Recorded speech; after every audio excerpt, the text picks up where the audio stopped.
Hi everyone, this is Rob from RuinWorks, here to show you our latest scene. It's called the Hunter's Lodge.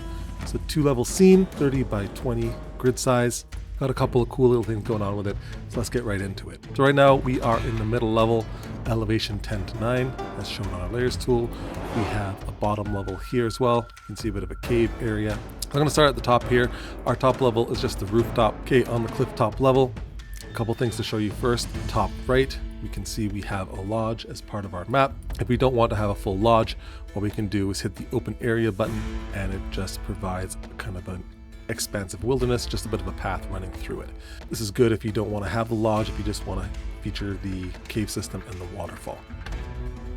However, if you do want the Hunter's Lodge as part of your scene, you can just click on the Hunter's Lodge button in the right margin and the building will show up for you. Now if you take your token, you can see all the walls here. Rotate open, and he can walk inside the building. Now if you were to take the open area, you look at him, all the walls have disappeared as well as the images, so it's all kind of one click button for you. Back to the Hunter's Lodge, you might notice beside the button for the Hunter's Lodge, just to the right of it, there's a little door symbol underneath which it says open the floorboards.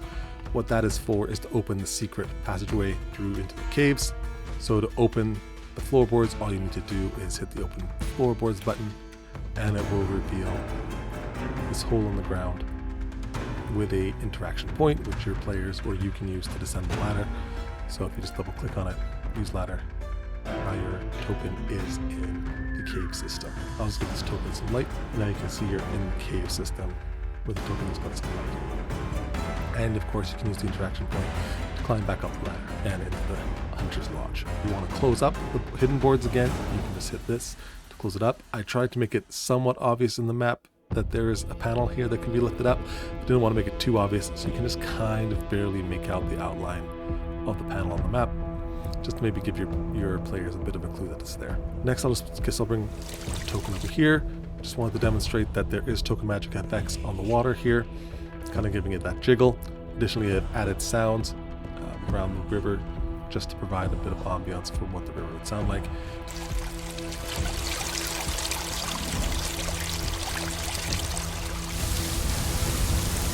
As you get a bit closer to the waterfall, you can hear that it is a bit heavier sound.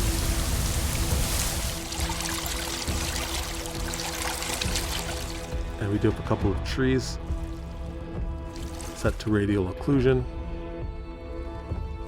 so tokens can more easily see where they are when walking under the trees.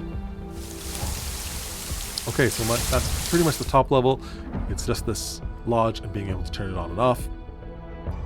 So might as well descend down to the bottom level. Here we have another ladder that is placed against the walls of the cliff. You can just double click the exclamation point and the interaction point to climb down, and you can also do it to climb back up again. I'll note I have added a region here, orange region, so if any token steps from level 10 into the orange region, they will drop down to elevation 0. So it's just a drop elevation region for you. You might be wondering what this blue region is.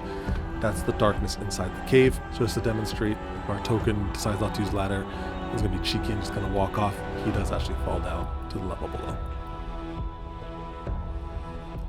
And as well with this water,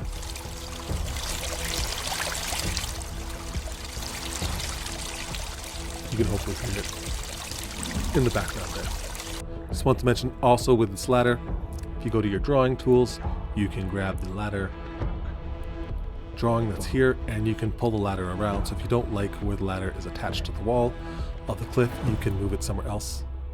You can move it here, you can move it over there, wherever you want to put it. Maybe you don't like the location of where the ladder is and you want to actually have it over here somewhere. You have to be kind of careful where you place it. It doesn't fit necessarily everywhere, but I could put it there, for instance, and now the ladder works in this location. So if I were to bring my token over,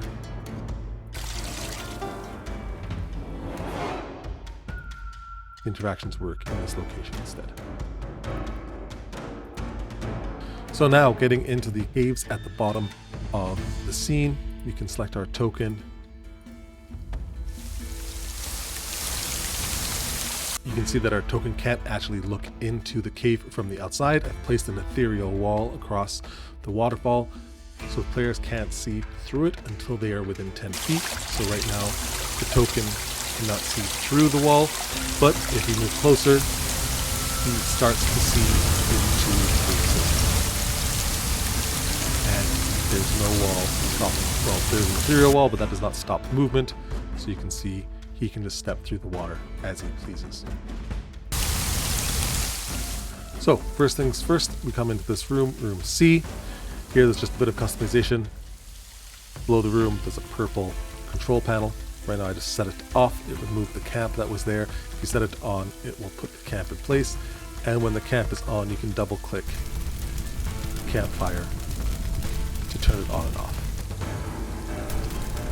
This does change the image of the scene a little bit, as well as controls the light on top of the fire and the sound beacon there for the crackling of the fire. If we move up into D, there's a small room which I call the pool room. Two features here. There's a skeleton and some chests. You can see a note above the room. Double right click the skeleton 1 or chests 2 to toggle the images on and off. So if you don't want this image of the skeleton, you can just double click it and turn it off. Same with the chests. If you don't want to have treasure in here, you can just turn off the chests and have them disappear or place in there. There are also sound bubbles in this room for the dripping of the water that makes this little pool. And then lastly, we just have this last little walkway up to the room that leads to the bottom of your lodge. So we can just double click this ladder and use it to climb up or back down. Just a note, when we click the interaction point from the bottom, if the top panels have not yet been removed, they will automatically get removed when you climb up and use the interaction point. Now, if we don't have the lodge, obviously we don't want the ladder climbing to climb up, so I'll just switch it off to the open area, and you can see that the ladder and the interaction point are actually gone, so you can no longer climb up. So this will just be an empty cave if you do choose the open area variation on the cliff top level. And that's kind of the scene, guys. A bit of a smaller one this time. The fungal grotto was quite a big scene, so it took a bit longer for me to do. So I decided to go a bit smaller this time, but I think it's a pretty cool scene, and I'm really happy with how it turned out and how it looks. So I hope you like it, and I will see you soon. Bye for now.